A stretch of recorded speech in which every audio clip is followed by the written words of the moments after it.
कचऱ्याचा डोंगर ज्या इमारतीवर कोसळला तिथे 75 तासापासून रेस्क्यू ऑपरेशन सुरू आहे।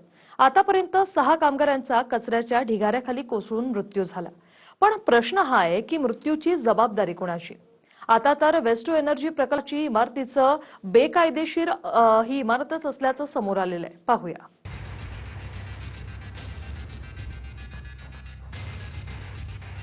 पिंपरी चिंचवडच्या मोशीतल्या कचरा डेपोत तब्बल 75 तासाहून अधिक वेळ रेस्क्यू ऑपरेशन चाललंय।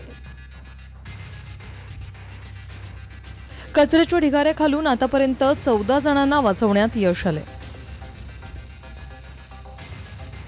6 कामगारांचा मृत्यू झाला असून त्यांचे मृतदेह बाहेर काढण्यात आले,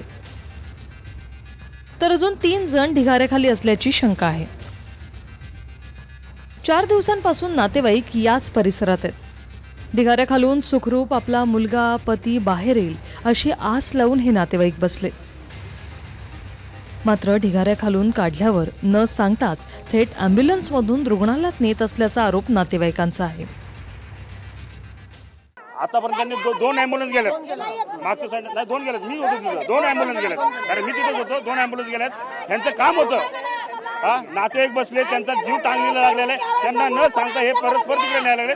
म्हणजे इथं प्रशासनाने यांना काहीच मदत केली नाही, फक्त हा देखावा चाललाय आणि इथं देखावा चालल्यामुळे सगळे चालले, त्यांना ह्यांची काळजी नाही। पण आमच्या हातात द्या, आम्हाला सांगा, आम्ही 4 दिवस झाले इथं बसू नाही, आता पोर आतमध्ये येतो, आमच्या आम्हाला पोर द्या। गरीबाचं लेकरू मेले तिथं, त्याच्यामुळे यांना इथं देणं घेणं। एखादा मंत्री आमदार खासदार कोणाचा कोणी अटकला असताना तर इथं 200 नाही 400 जेसीबी तर लागले असते। पूर्ण पिंपरी चिंचवड मधले कॉन्ट्रॅक्टर बंद करून, सगळे बिल्डरचे कामं बंद करून इथं सगळे जेसीबी लागले असते। मुख्यमंत्र्यांनी पुण्यात मोशीतील दुर्घटनेचा आढावा घेतला आणि दुर्घटनेची चौकशी करण्याचे आदेशही दिले। या संदर्भात पूर्ण चौकशीचे आदेश दिलेले आहेत। पहिलं आपलं काम हे त्या ठिकाणी लोक बाहेर काढणं किंवा तिथली रिलीफचं वर्क हे आपली पहिली प्रायोरिटी होती, ती प्रायोरिटी आता संपते। आता यानंतर या संपूर्ण घटनेची चौकशी केली। दोषींवर कडक कारवाई करा अशी मागणी नातेवाईकांची आहे। पिंपरी चिंचवडच्या महापौरांनीही कारवाईचं आश्वासन देत कुणालाही सोडणार नाही अशी प्रतिक्रिया दिली। मुख्यमंत्री साहेबांनी या घटनेला गांभीर्याने घ्यायला सांगितलेलं आहे। जे मृत व्यक्ती आहेत त्यांना तर सर्व तरी मदत करण्याचं त्यांनी निर्देश दिलेले आहे।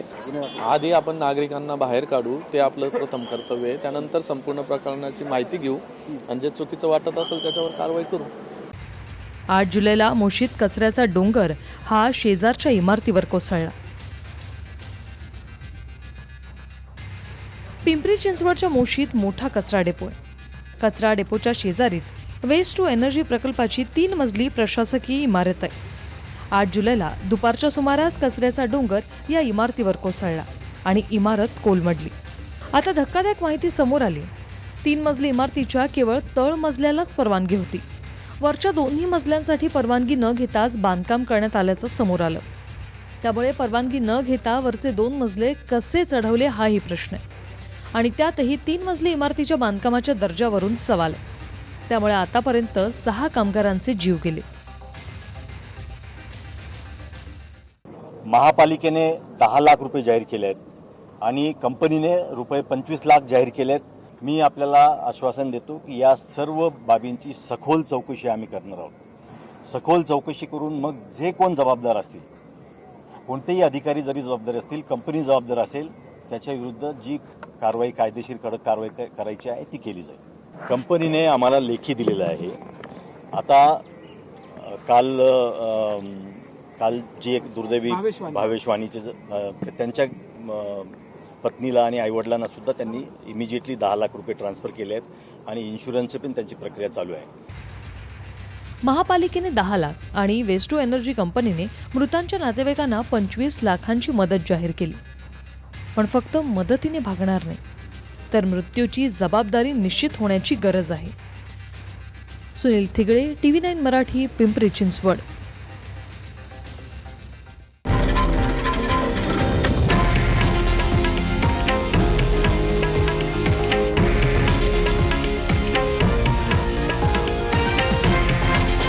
हे आहे देशातील नंबर 1 न्यूज नेटवर्क आणि आपण पाहत आहात TV9 मराठी, एकमेव